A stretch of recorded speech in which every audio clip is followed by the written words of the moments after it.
It is your Maximum Christian Music Authority. It is a song called I Can Only Imagine. What do you want to imagine for this morning, my dear good friends? You want to imagine this world will heal? Wow, praise God for that. Okay, what I want to imagine is that we will have this kind of place wherein lahat ng tao masaya, lahat ng tao ay nakangiti. O, di ba? Katulad ni Pastor Ramil ngayong umaga, nakangiti. Good morning, Pastor. Amen. Good morning, Pastor. Amen. Yan. At lahat ay nakakadama ng pagmamahal ng Panginoon. Amen naman. O, di ba? Iyan ang dapat imagine natin. Huwag yung sasabihin mo, you can imagine, my friend, kung ganito ang mangyayari. Naku, baka matakot yung kausap mo. No? It is 29 minutes after 8 on the clock and it's Friday morning, January 15. Nako, ngayon pala ay araw ng mga misis. Uy, ganun ba? Oo, araw ng mga misis ngayon kasi si Mr. ay walang kalaban-laban na kay misis ang kanyang ATM card. Yun lang. Sweldo day, ika nga. Pagpapala naman yan mga kaibigan. Huwag kalilimutan magpasalamat sa ating pong may kapal at meron pa rin natatanggap every quincenas katapusan ng ating mga mahal sa buhay. Huwag niyong mamaliitin yan. Porket dito kasi sa atin, Pastor, sa Benguet, parang ang nangyari sa atin is every other day ang pasok. Every other day. Ng mga empleyado. Simula nung magka-COVID. Buti nga, simula kasi nung February, March, April, May, nung hindi nila maayos-ayos yan, talagang total lockdown, Pastor. Opo. Walang papasok. So, ibig sabihin, walang sweldo. Naku. Di ba? Yan, oo nga. Nung pagdating ng June, July, August, medyo na-refresh itong mga bilihan o itong mga establishmento. At nagbigay sila ng parang every once a week lang napapasok ang kanilang mga empleyado. Pagkatapos ng mga pagdating ng BER, ayun, 3 times a week na pumapasok. Every other day na pumapasok. Kaya papurihan natin ang Panginoon. At least meron ka pa rin ating matatanggap ngayon sa ATM card ni Kuya. Huwag kang makakalimot magpasalamat sa Panginoon at huwag mong mamaliliitin yan. Maliit na nga si Kuya, mamaliitin mo pa. Alright. So we've got 30 minutes already after 8 on the clock. Kamusta ang buhay-buhay, Pastor? Ito, okay. Always good by God's grace. Amen. Praise God. Medyo, alam mo, nagtataka ako, nung pagka nag-usap-usap ang mga magkakapatid sa Panginoon, hindi na mamalayan ang oras, ano, Pastor? Ay, oo. Katulad nung nangyari sa atin, alas 12 na pala. Hindi mo pipigilan. Oo. At syempre, salamat din sa buhay sa buhay mo, Pastor, at nabit natin sina Pastor Jojo, Pastor Joe, si Brother Alex, at bayanan po yan, sa darating na Wednesday, kasama natin yan, si Brother Alex.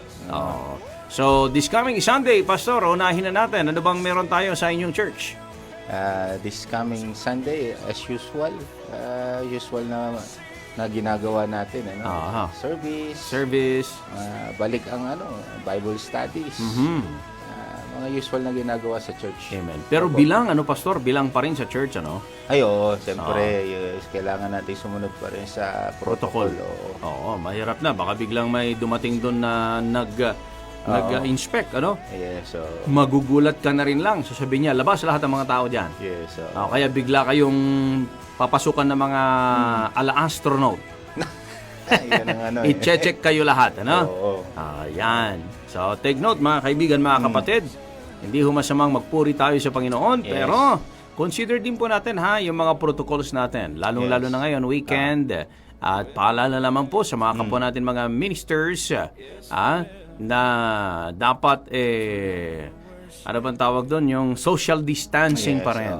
Kung magkano ang kasya sa church, purihin ang Panginoon. Kung merong 10, di ba? Kung merong 20, di okay, maganda. Ito ang advantages ngayon ng mga malalawak ang mga churches. Yan. Pero kung maliit lang ang church natin, edi magtiyaga ho tayo. Yes, make good use of it. Yes. Gamitin natin, maximize natin yan. Okay. So, now let's move down here sa ating verse of the day, mga kaibigan, mga kapatid. Let's just read our verse of the day. Open up your Bible in the book of Isaiah. Hosea. Hosea, Pastor. Hosea, Iba pala. 4. Iba pala yung Isaiah at saka Hosea. Naku, sa Hosea pala tayo. Hosea. Magkatunog magkatunog. Akala ko sa Isaiah na. Hosea chapter 4, Verse 6. verse 6. Sandali, palitan natin itong ano natin. Baka bigla-bigla ano bang tawag ko dito? Biglang buklatin nila ang Isaiah. Iba naman ang sinasabi, ano? Hosea chapter 4, Verse 6. verse 6. Ano bang Tagalog niyang Hosea na Oseas din. Hoseas din, Oo, Pastor. Sa Tagalog, ganun din. Sa Tagalog din ay iba naman yung Joshua, di ba? Iba naman po. Oo. Joshua, tapos yung Hosea, ito yung mga ano natin sa Bible na kung minsan hindi natin masyadong napapansin. Katabi ni ni Daniel. Oo, at saka ni Joel, di ba? Oo, tama. Oo, si Sir Joel. Kumusta na, Sir Joel? Speaking Oo. of, Kumusta na ang buhay-buhay? Matagal na tayong hindi nagkita-kita, Pastor Joel, oo nga. sa Hosea 4:6. Opo, yan. Yan ang ating verse ngayong araw na ito, okay? Sa Hosea 4:6, mga kaibigan, well, it says here, ang sabi niya dito, my people are destroyed from lack of knowledge. Because you have rejected knowledge, I also reject you as my priests. Because you have ignored the law of your God, I also will ignore you children. Yan ang ating verse ngayong umaga in the book of Hosea chapter 4 verse 6. My people are destroyed from lack of knowledge because you have rejected knowledge. I also reject you as my priest because you have ignored the law of your God. I also will ignore your children. Let us pray. Heavenly Father, we thank you and we praise you once again for this morning. Salamat, Panginoon, sa panibagong umaga. Salamat sa panibagong pag-asa.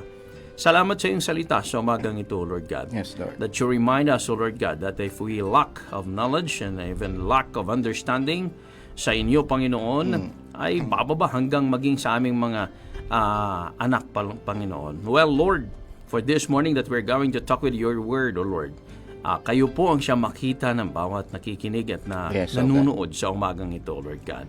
Thank you for your love that we have Pastor Ramil once again to share your word for this morning in this radio ministry. We lift it up to you, Lord God, ang gawain ito sa pangalan ni Jesus na iyong anak. Amen. Amen. Amen. Talagang itong si Hosea, no? Maraming mga kahawig o kaya katunog, ano, Pastor? Joshua, Hosea. Ang dami, ano? Kaya kanina akala ko Isaiah. Mali pala ang aking pandinig, Oo. Ito yung patungkol pa rin doon sa mga actually ang ano niya dito ay patungkol sa mga unfaithful na mga tao, ano? Opo. And maging sa kanyang unfaithful wife. Yes, si Gomer. Alam natin na ang asawa ni Hosea ay na hindi siya faithful, ano? Naging unfaithful. Yes. Kaya yung istorya ho ni Prophet Hosea at sa kanyang asawang si Gomer ay parang another love story na naman. Kaya pala merong anak dito na pinagano. Maganda to, Pastor. Yung mga broken-hearted.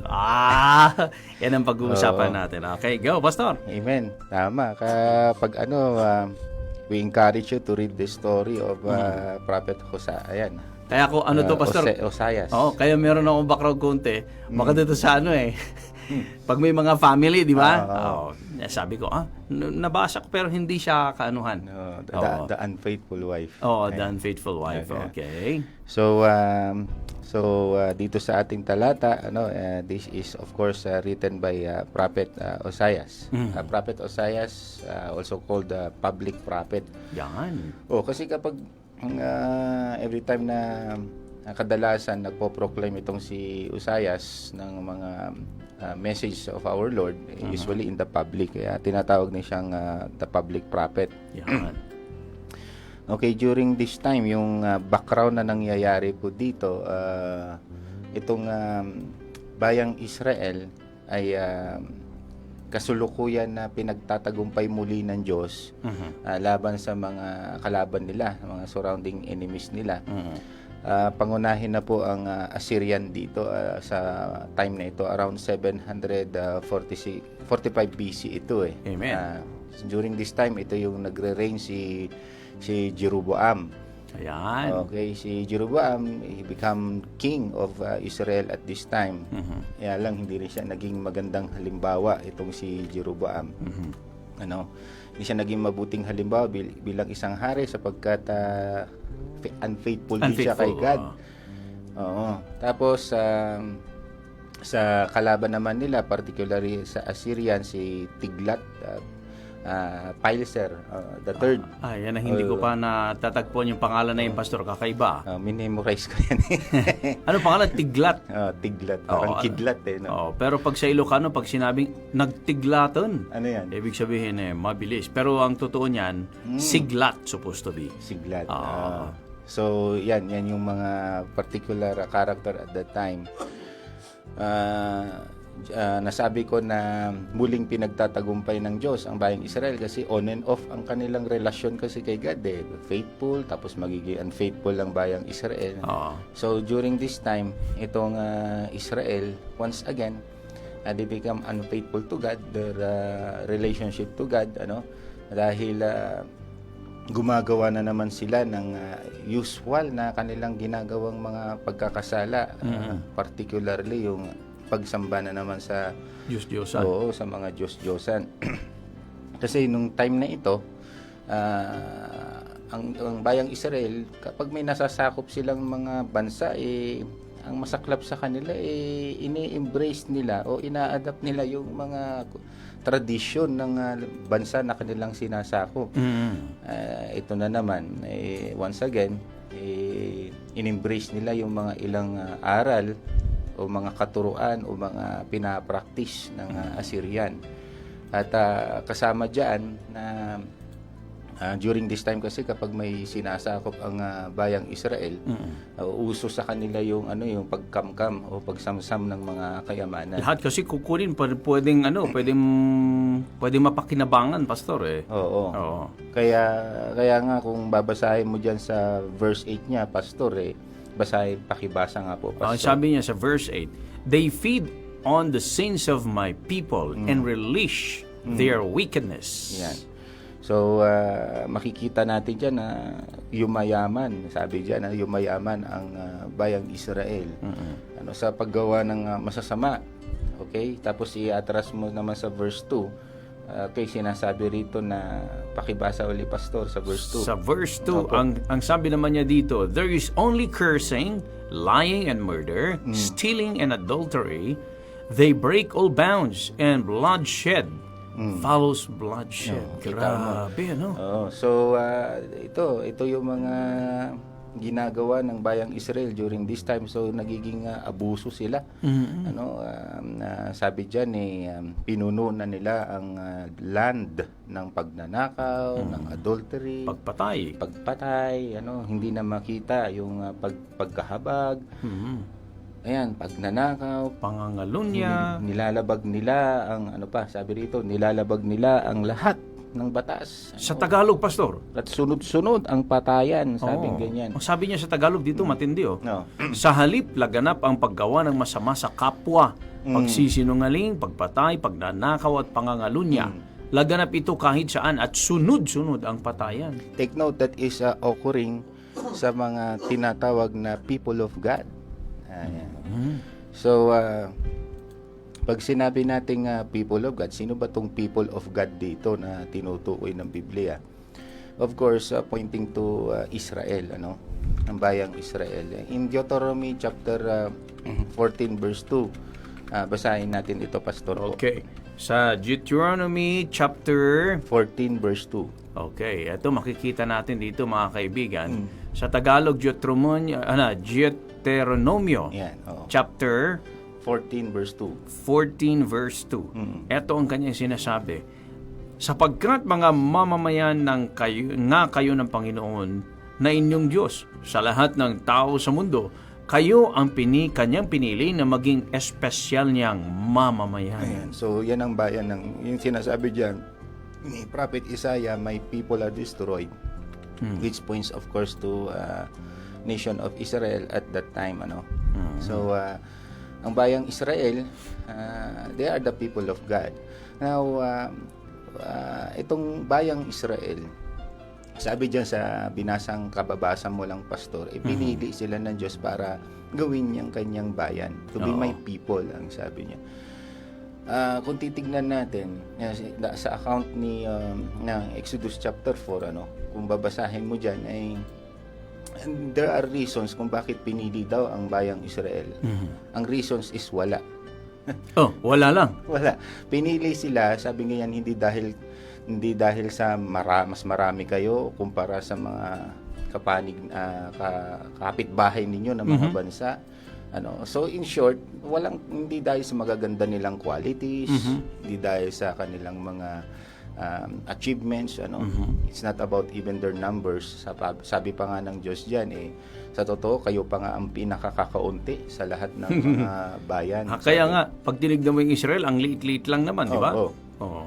So ang pagpili ng Diyos sa kanila, again, hindi dahil may batayan ang Diyos na pinipili sila sa kanilang panlabas o anuman. Pinili sila ng Diyos for one reason talaga. Tingnan natin yung Roma 9:15, Pastor. Okay, so Romans 9:15. Opo. Ito naman ang kanyang sinasabi dito, mga kaibigan, okay? Nakakasunod ba kayo? Romans 9:15. 1:5, ano, Pastor? Opo. Okay, ito ang sabi niya. Sapagkat sinabi niya kay Moises, mahahabag ako sa gusto kong kahabagan. Maaawa ako sa gusto kong kaawaan. So ganyan ang pasya ng Diyos, yung kanyang pagpili dahil sa kanyang kagandahang loob.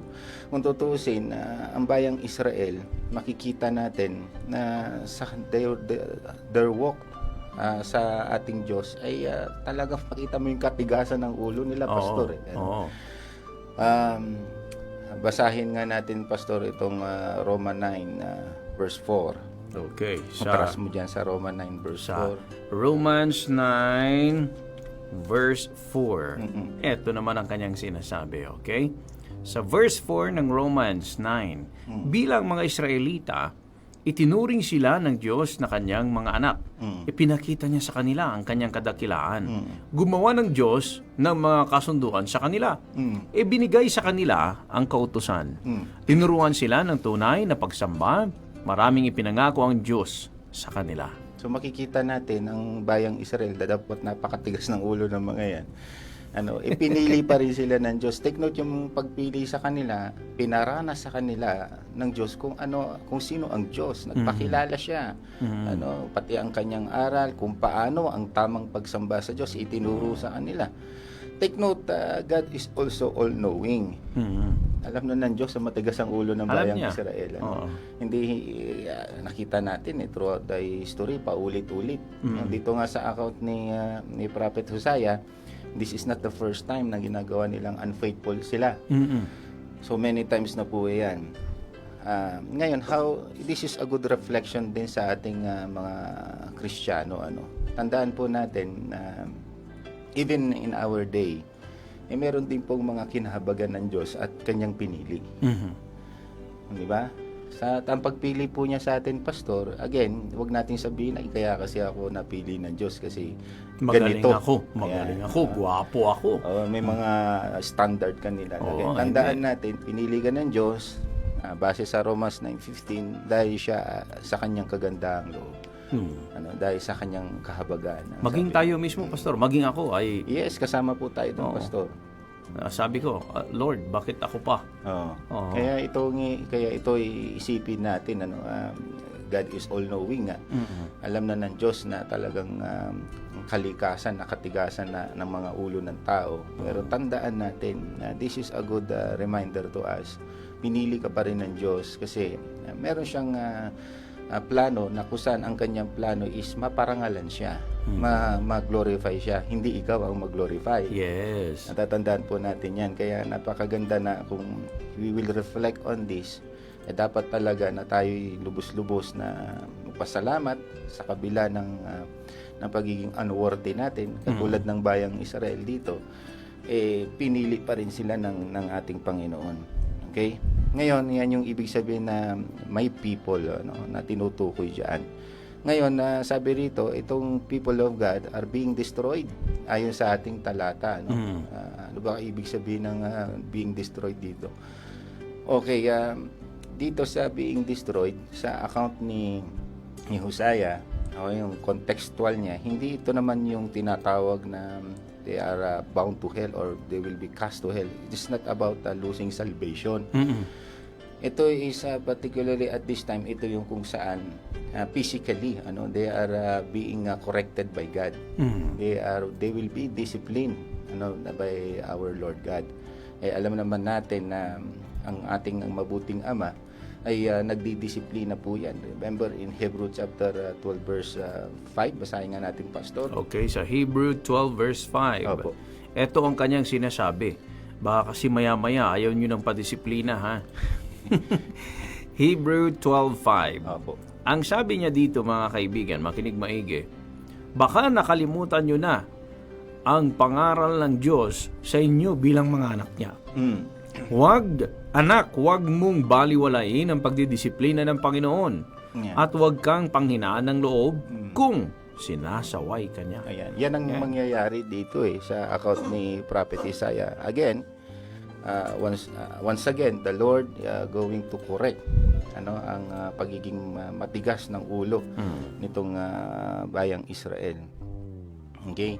So yung kanilang pagiging destroyed dito, during this time very particular lang sa bayang Israel.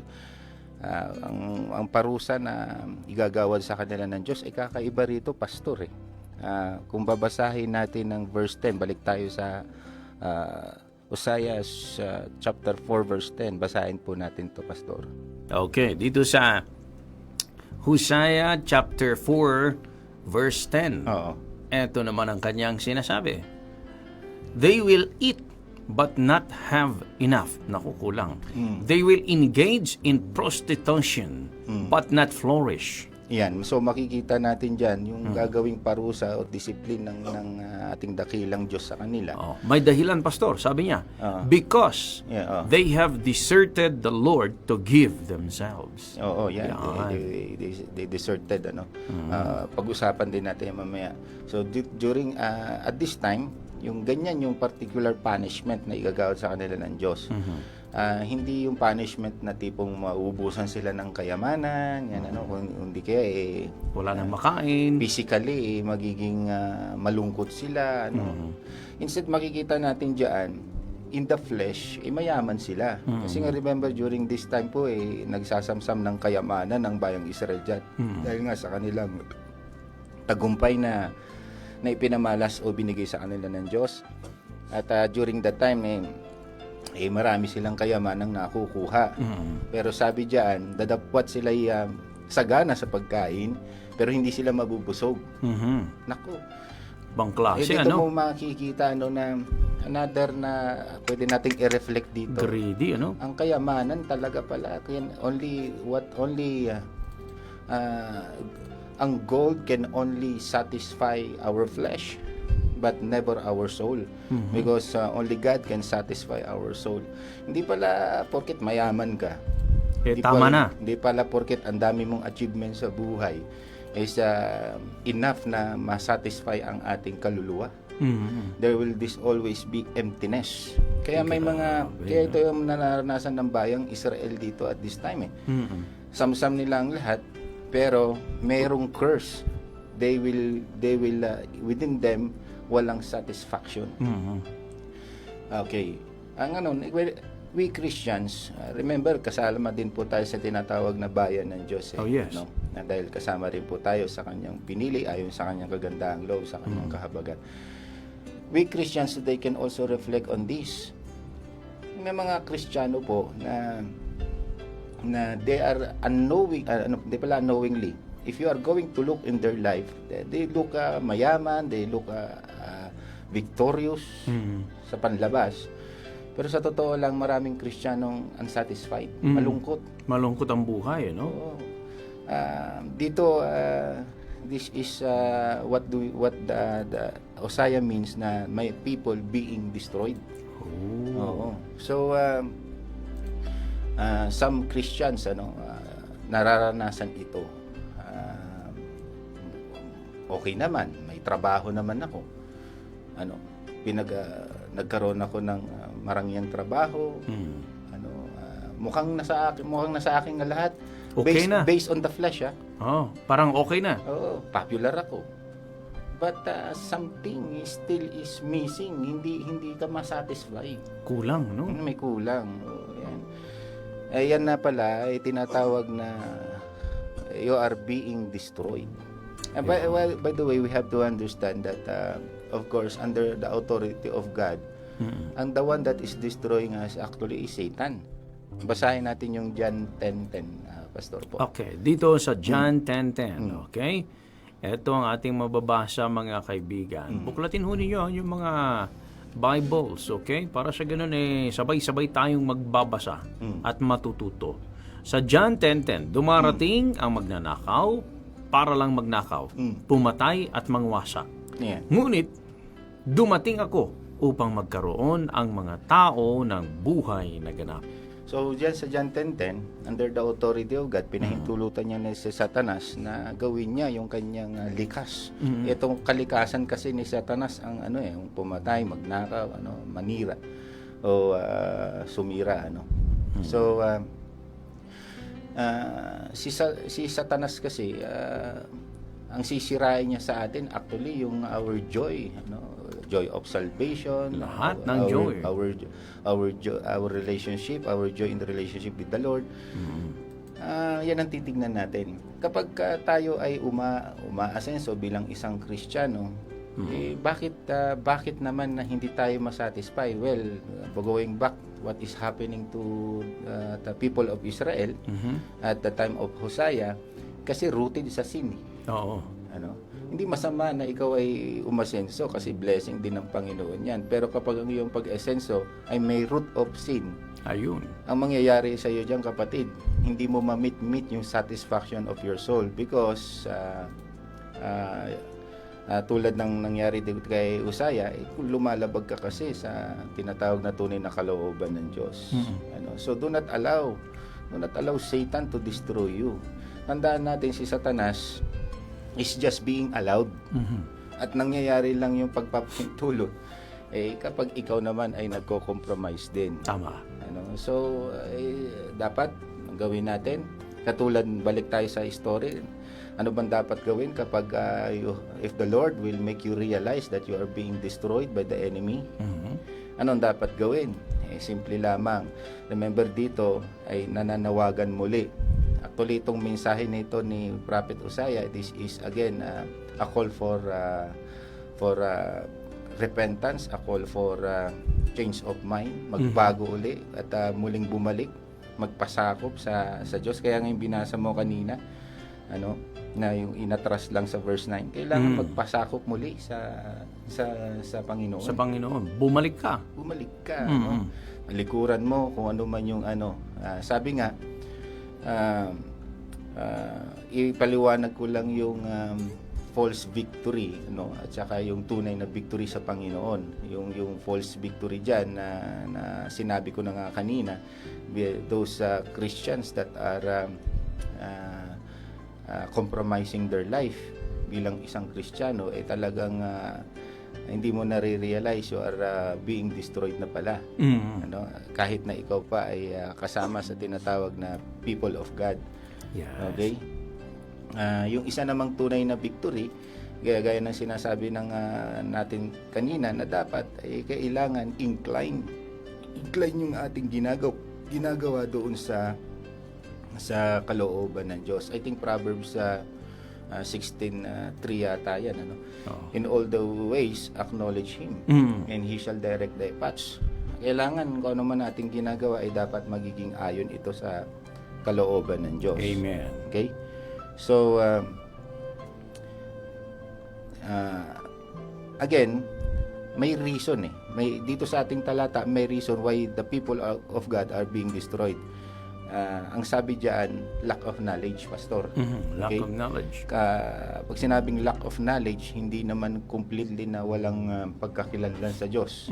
Merong knowledge kay God, kaya lang hindi buo. Going back to time of Prophet Oseas, ang bayang Israel, they are already knowledgeable about God. Kaya lang ang problema, they choose not to grow in the knowledge and the wisdom of our Lord. Mhm. Kumbaga sa kwan ito nga, nabulag na sila ng gold. Nabulag na sila ng... The glittering gold. Nakakabulag kasi talaga yan kapag yung minsan yung matinong kaisipan mo pagdating na yung gold na nag-glitter Nag-iiba, Pastor. nabubulag. Oo. Ganito nangyari sa bayang Israel at this time At ang worst nito, Pastor, yung mga mismong pari ng Diyos yung tinatawag niyang lingkod niya. Diyan sa talatang yan.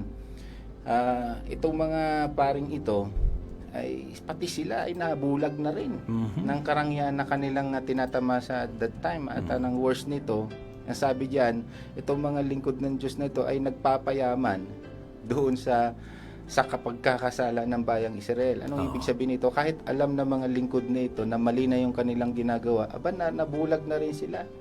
Dahil yumayaman sila. Yumayaman sila. Kaya sige, kahit na sinabi ng Diyos na wag yan, sige, gawin nyo yan.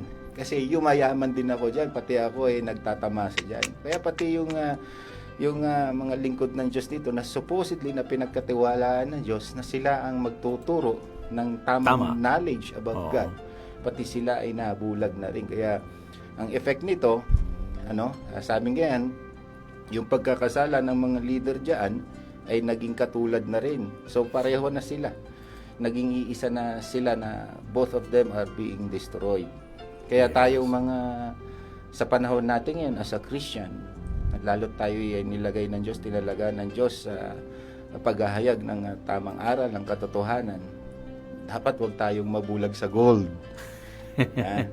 Wag tayong dyan mag-after, dapat mag-after tayo, wag sa gold kundi kay God. Amen. Diyan na yan dapat ang natin.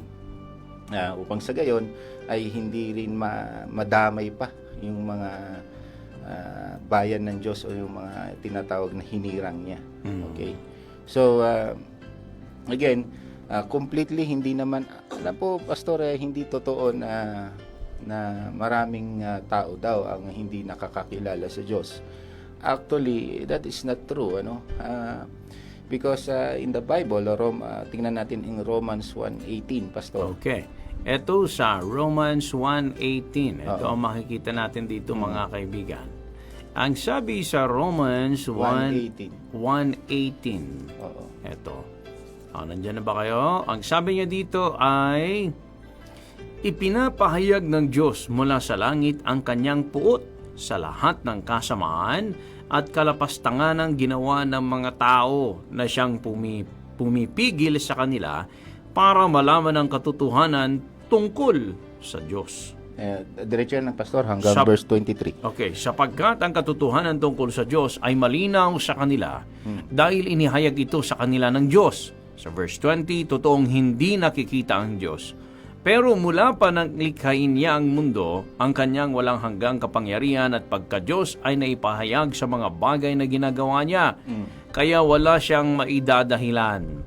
At kahit alam nilang may Diyos, hindi nila siya pinarangalan o pinasalamatan man lang. Sa halip, ibinaling nila ang kanilang pag-iisip sa mga bagay na walang kabuluhan. Kaya napuno ng kadiliman ang hangal nilang pag-iisip. At sa verse 22, nagmamarunong sila, pero lumilitaw na sila ay mga mangmang. Yan. So, sabi dyan, walang makakaila ang tao na hindi nila makilala ang Diyos o wala silang may kaalaman sa Diyos. The problem is, kapag nandyan ang pagpapakilala ng Diyos, ang tao mismo ang nagpapasya o pumipili na wag nilang lubusan na kilalanin ang Diyos. Parang in the Old Testament, sige Pastor, may sabihin po yata. Parang ang gusto lang nila hapyaw lang, hapyaw lang, half-hearted, Alam mo, the people of God, when they were chosen, inutos din sa kanila ng Diyos na dapat lubusan ang kanilang pagkakilala sa Diyos. In Deuteronomy chapter 6 verse 5 to 6, basahin natin, Pastor. Okay. Sa Deuteronomio chapter 5 to 6. Hindi, 6, 5 and 6. 6, 5 and 6. Opo. Okay, 6, 5 and 6. Ang sabi niya dito, mga kaibigan, huwag ninyong kalilimutan ang mga utos na ito na ibinigay ko sa inyo ngayon. Sabi niya ganyan. 6, 5 and 6, Sa chapter, verse 5. Opo. Mahalin ninyo ang Panginoon ng inyong Diyos ng buong puso, ng buong kaluluwa at ng buo ninyong lakas. Yes. At verse 6, ituro ninyo. Ito Huwag, sa inyo. huwag ninyong kalimutan, sabi niya, mga Yes. utos na binigay ko sa inyo ngayon. Yes.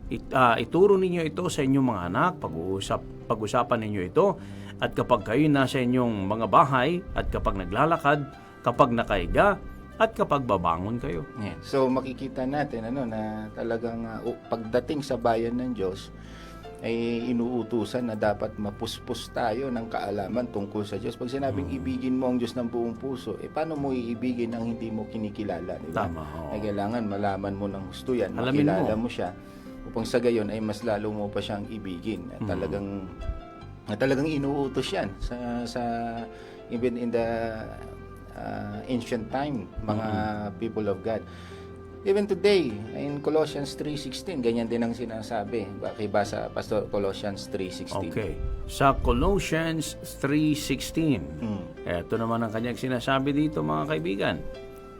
Ang ating mababasa sa Colossians 3:16. Eto, itanim ninyong mabuti sa mga puso niyo ang mga aral ni Kristo. Yan. Paalalahanan at turuan nyo ang isa't isa sa ayon sa karunungang kaloob ng Diyos. Yan. Umawit kayo ng mga salmo, himno, at iba pang mga awiting espiritual na may pasasalamat sa Diyos sa mga puso ninyo. So sa lumang tipan, yan ang inuutos.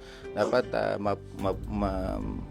mapuspos tayo ng kaalaman tungkol sa Diyos, even in the New Testament. So lahat yan people of God yung mga yan. At yan ang inuutos sa atin. Dapat mapuspos tayo ng kaalaman na tungkol sa Diyos.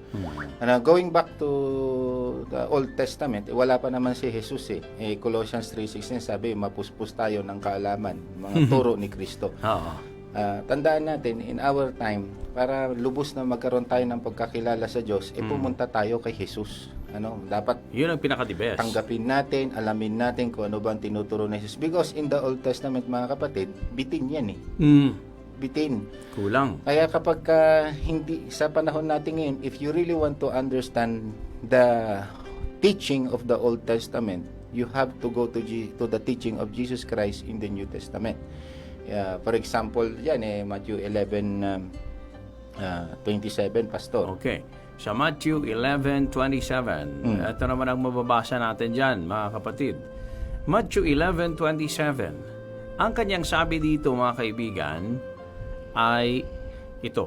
Pagkatapos sinabi niya sa mga tao, ibinigay sa akin ng aking ama ang lahat ng bagay.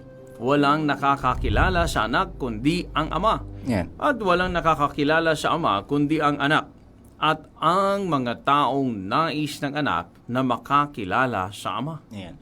So, Kung nais mo, sa panahon natin, especially the Christians today, if you really want to have the full knowledge about God, then go to the teaching of Jesus Christ. Amen. Because sabi ni Jesus Christ, walang makakakilala sa Ama, kundi ang anak. At wala ding nakakakilala sa anak kung hindi ang Ama.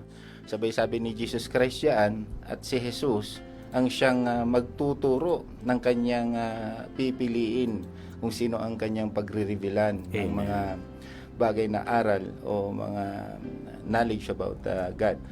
In Matthew 11 na tinugtog dyan sa Matthew 11:28 and 29 after 27, basahin din natin, Pastor. Ito ang kanyang sinabi, lumapit kayo sa akin kayong lahat na nahihirapan at nabibigatan sa inyong pasanin at bibigyan ko kayo ng kapahingaan. Sa 29, sundin ninyo ang mga utos ko at matututo kayo sa akin. So, sabi ni Jesus Christ, una nag-iimbita siya, lahat kayo ay lumapit sa akin, kayong mga nahirapan, nabibigatan. Tapos dinugto niya sa verse 29, matuto kayo sa akin. Amen. So if you want, we Christians, if we really want to have full knowledge about God, then go to the teaching, come to Jesus Christ, and Jesus Christ will teach us everything that we need to know about God. Kaya yung mga nag-aaral na hanggang Old Testament lang, nako, delikado ka, magiging kulang ka sa kaalaman pag hanggang Old Testament ka lang.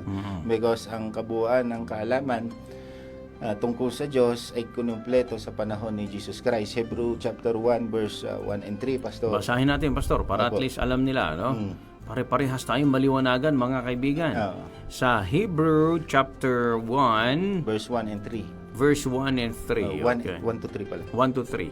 Okay, ito sabi niya, noong una, nangusap ng Diyos sa mga ninuno natin sa iba't ibang panahon at paraan sa pamamagitan ng mga propeta. Old Testament yan. Yes. Ngunit, nitong mga huling araw, nangusap siya sa atin sa pamamagitan ng kanyang anak, sa pamamagitan niya. Nilikha ng Diyos ang sanlibutan at siya rin ang pinili niyang magmamay-ari ng lahat ng mga bagay. Jesus Christ. Yes. Sa verse 3, ang sabi niya, sa kanya makikita ang nagniningning na kadakilahan ng Diyos. At kung ano ang Diyos, ay ganun din siya. Siya ang nag-iingat sa lahat ng mga bagay sa mundo sa pamamagitan ng makapangyarihan niyang salita. Matapos niya tayong linisin sa ating mga kasalanan, umupo siya sa kanan ng makapangyarihang Diyos. Yeah. Doon sa So langit. if we really want to have the full knowledge about God, then sanyo tayo sa ating mga Kristiyano, punta tayo kay Yesu Cristo. Actually, in the old times, hindi lubos ang pagkakilala ng bayang Israel sa Diyos. But of course, faith was already given to them. Kaya saman sila kinalulugdan din ng Diyos dahil sa pananampalataya. They are believing in the promise of God that for example, that God promised na hahanguin sila ang people of God sa tinatawag na curse. Totally na ihahango sila rito. And that is pointing to our Lord Jesus Christ. Alam mo, itong si King Pero, a good example. Hindi naman siya totally walang alam sa Diyos. Si King Pero, remember the time of Moses. Itong si King Pero, remember, ginawa niyang slave ang mga Israel at that time. May mga naririnig na siya tungkol sa Diyos, but the problem of King Pero, although may naririnig siya tungkol sa Diyos, he choose not to learn about this God, the God of Israel. Kasi ang alam niya, siya lang talaga ang pinakamataas Hindi lang yun, may mga kinikilala kasi siyang ibang Diyos. Yeah, tama. Oh. At ayaw niyang i-embrace na kilalanin ang Diyos ng bayang Israel. Tuloy ang nangyari sa kanya. Sabi nga, know your enemy. Kung in-apply lang nito ni King Pero sa kanyang sarili, sigurado magsisisi siya at hindi niya nakakalabanin ng Diyos ng Israel. Amen. So again, going back to us, especially the Christians today, wag po tayo makontento sa little knowledge lang about God. Tandaan natin, little knowledge is dangerous. Alam nyo, konti lang, maraming ganyan. May nalaman lang na konti sa Diyos. Gumawa na ng sariling simbahan, nagtayo na ng kulto. Dapat maging full knowledge tayo sa Panginoon, lubos na makilala natin siya. At that will start, of course, by coming to our Lord Amen. Jesus Christ. At saka tayo, di ba? We have all the freedom. Alam niyo mga kaibigan, kung gusto niyo magbasa ng Bible, hindi niyo na kailangang maghanap pa ng Bible sa kung saan-saan, di ba? Oo. Maging sa mga Christian bookstores, alam natin, ang dami niyan. Kung walang-wala talaga ikaw Bible, pwede kitang bigyan. Request diba? lang kayo. Oo. So, i-closing natin ito sa Proverbs 8:36 to 37, Pastor. Sa Proverbs 35 to 36. Okay. Proverbs 8:35-36. Proverbs 8:35-36. Okay, ito mababasa natin dito mga kaibigan. It's about the wisdom, okay? 8:35 to 36. For those who find me find life and receive favor from the Lord. But those who fail to find me harm themselves. All who hate me love death. So dito speaks of idiomatic expression itong Proverbs chapter 8 at ang context nito is about wisdom, and this wisdom of course points to our Lord Jesus Christ. Sabi rito, whoever find wisdom will obtain life, but whoever fails will obtain death. Okay. Tandaan natin kapag tayo ay napupuspos ng kaalaman about God at sa kanyang mga aral, tandaan natin, the teaching of the Lord is life. Yes.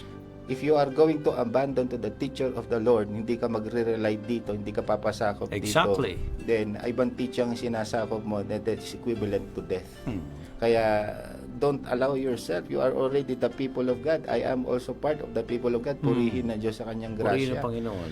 At bilang mga people of God, dapat tayo, we should be not lacking of knowledge about our Lord God. And by the way, if we come to Jesus Christ, as Jesus Christ have said, hindi lang knowledge ang ibibigay sa iyo ng Panginoong Jesus, kung hindi pati wisdom. Yes. Because pag wala namang wisdom, you don't know how to use knowledge. Kailangan kombinasyon yan. Have knowledge and have wisdom from the Lord. Amen? Yes. So, yan ang ating message. Amen. And an encouragement to us. Gaya nga ng sabi mo, Pastor, nagkalat ang Biblia. All we have to do, okay, when we read the Bible, by the way, mga kaibigan, every time you read the Bible, always come to Jesus Christ. Amen, yes. Because without Jesus Christ, kahit anong basa mo ng Biblia, without Jesus Christ in your life, kapatid, void, empty. Baka mamaya si Hosea lang. Oo. baka mamaya ang pinupuri niya lagi ay si John, ano? Nako. Ano po tayo diyan? Dapat klaro po tayo na if we're talking about God, there's Jesus Christ in there. Yes. Okay. So let us pray. Father God in heaven, we just thank you so much, O Lord, for reminding us this morning na bilang bahagi ng iyong pamilya na isinama mo, Panginoon, sa iyong kaharian. You are not only choose us to be your people, but at the same time, you choose us to be your children. Thank you so much, O Lord. And lahat ito ay dahil sa iyong kagandahang loob. Pinili mo kami, hinirang mo kami, not because of our qualities. Dahil, Lord, ito ay dahil sa iyong kagandahang loob. And Lord, bilang mga mananampalataya mo, you remind us na dapat lumago kami ng kaalaman ng turo sa iyo. At sa aming mga Kristiyano, napupuspos lamang kami ng kaalaman if we are going to believe in our Lord Jesus, if we will come to Him and learn from Him, O Yes, Lord. Lord. Thank you so much for reminding us, Lord, dahil nais mo, Panginoon, na hindi man maging best life kami rito sa lupa, but it will be a better life by knowing, by being full of your knowledge, O Lord. Yes. Maraming salamat. Once again, I lift to you, O Lord, the message of this morning. Ikaw na po, Panginoon, ang siyang tumulong sa amin na ito'y aming maisabuhay, na ito'y aming narinig ngayon. Salamat po, O Diyos. And Lord, once again, we lift to you our countries. Yes, Lord. Lord, marami kang mga lingkod dito, marami kang people dito, Panginoon. And Lord, this also remind us, O Lord, upang sa gayon, we will know what to do, especially sa mga nangyayari po sa aming paligid ngayon. Thank you, O Lord, for you are guiding us in every day in our life. Thank you so much. And Lord, Matthew 6:8, di pa namin nababanggit, nasasabi ang aming hinihingi. Alam mo na, Lord, ang aming pangangailangan, and we commit this unto you. We put our trust unto you. Yes, Lord. And this is our prayer to you, Father, in the name of Son Jesus Christ. Amen. Amen. Praise God. Praise God. Alright. So, purihin ang Panginoon sa wagang ito. Alam niyo mga kaibigan, ang dami-dami natin mga tagapakinig at saka nanonood sa atin lagi-lagi. Praise God in the life of Ate Donna Herbacio Granger. Yes. Sabi niya, blessed morning, Pastor Ramiel and Pastor James. Have a good day and great weekend. Keep safe and God bless. Alright. Thank you, Madam Jonah. God bless you po. Si Ru, nag-shalom Hello, sa atin. Ate Ru. Yan, God good bless. morning. Kumusta ka na po? God bless, Ru. And Happy New Year. Happy New Year. Oh, New Year. January, Yan. At saka si Glaze Diamond, sabi niya, blessed morning po, pastors. Happy to hear from both of you again. Amen. Excited to hear another godly words and encouragement from you, servants of God. God bless you. And Yes, more God bless you power. too. Yan. God bless you too. Maraming salamat. Uy, si Ate Gloria Mendoza. Ate Gloria Marbid Mendoza, blessed morning po. Sabi niya, good morning. Si Ate Marian, Hello, nakikinig Ate ngayon. Ann, God bless po. Aros God bless kaldo you man na rin. naman ba? Sarap, no? May bago na naman yan, Pastor. Ano yung Meron Pastor? siyang, Bake Mac? Hindi, ube. Ube, Naku, aba. pakasarap. Anong klaseng ube yan, Pastor? Pure na ube yan. Bang klase makapag-order nga one time, Pastor. Oo. Oo. At syempre ang aking anak, yan si Good Morning Papa James and Pastor. Sabi Hello, niya, good morning po. I continually pray for you. Yes. Aldrin. Yan yung top 5 natin sa PMA, Pastor. Wow. Yan. Keep it up. The Lord is with you. Yes, na-foster natin. Nasa ano tong mga to, nasa kanilang mga destinasyon. Yan. Oo. Yan, ingat ka palagi, anak, and God bless you God there. bless you. Okay, ito si Ate Lolita de la Cruz. Ang sabi niya, Blessed Friday, Pastor Ramil and Pastor James. Yes, thank you po, meron Nanay siyang, Lolita. meron siyang sabi dito, Pastor, Oo. Contentment is priceless treasure. Amen. Amen. Totoo yan. Yan. Ang ano niya na. Pero meron siyang dagdag, Pastor. Oo. Ang sabi niya, sa pangatlo, be angry to Satan's deception. Yes, of course. Be more understanding of one's Yes, failures. tama. Oo, di ba? Yes. Minsan kasi kung minsan ang tingin nila doon sa nagkakasala, si Satanas na siya eh. Alam mo yan, Pastor?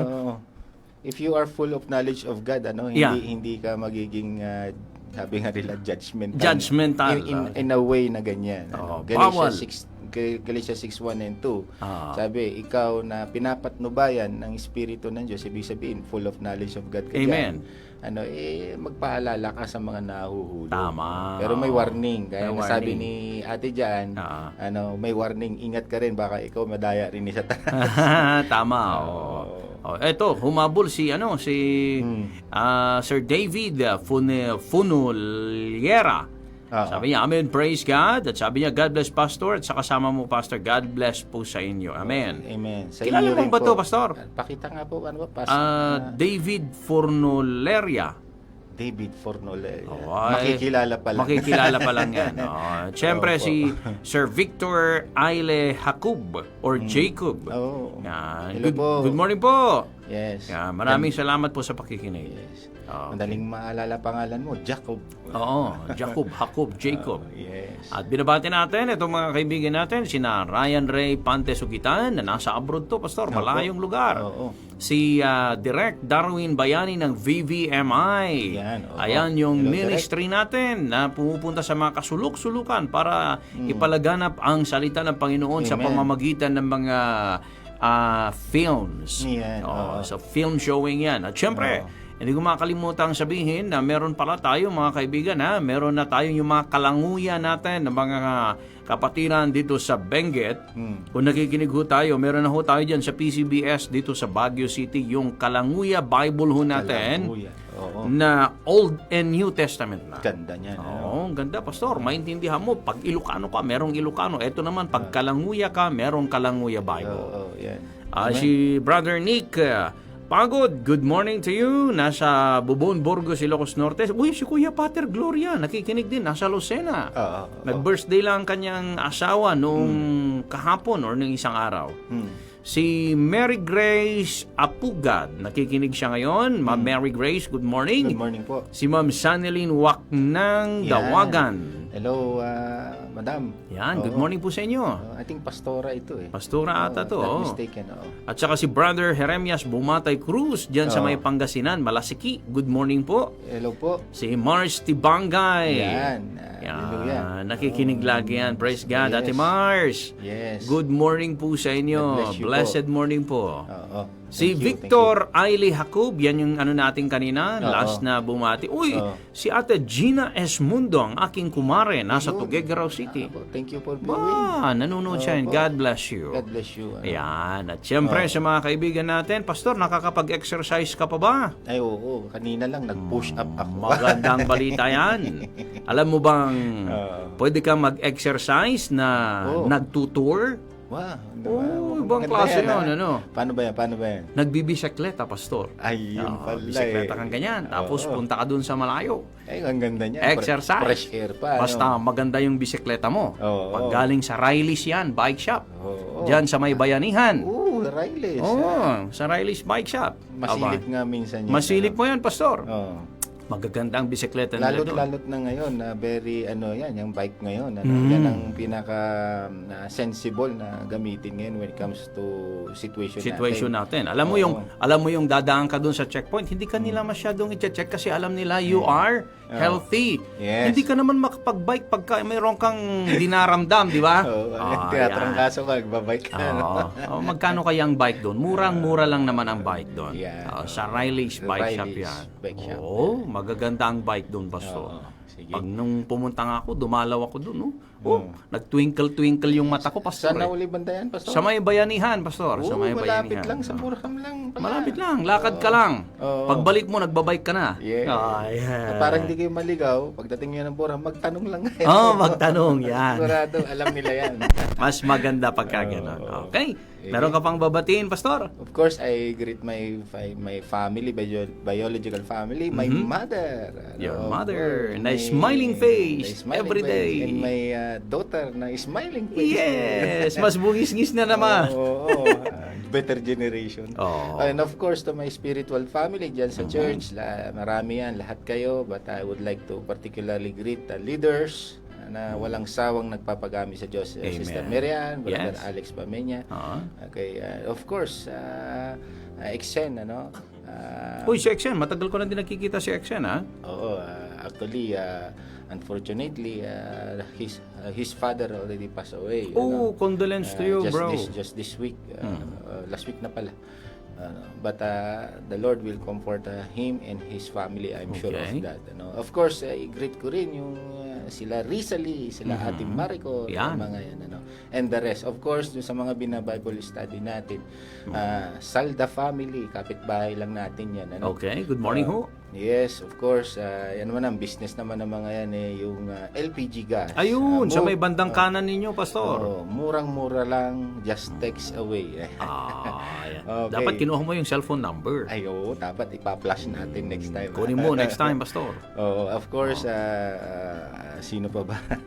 Sila De Belen family, yung mga bina-Bible. Ano yan, mga kamag-anak ni Janice de Belen? Kamag-anak ka ni Janice de Belen. Hindi, kamukha yan ni, kamukha yan ni Ariel Rivera. Ay, Naligaw na. Naligaw na, oh. Ayan, kamukha ni Janice de Belen. Oo, marami pa eh. But again, I greet you in my heart. Hindi naman kayo na makakalimutan ng aking puso. God bless you all. And of course, sa aming mga prayers and supporters, mga kaibigan, si Brother Jose Taming, si Brother Norman Sagunillo, si Pastor JC Crisostomo. Good morning po. Talagang mga nagdadasal yan para sa ministry. Amen. God bless all of you. Yan, okay.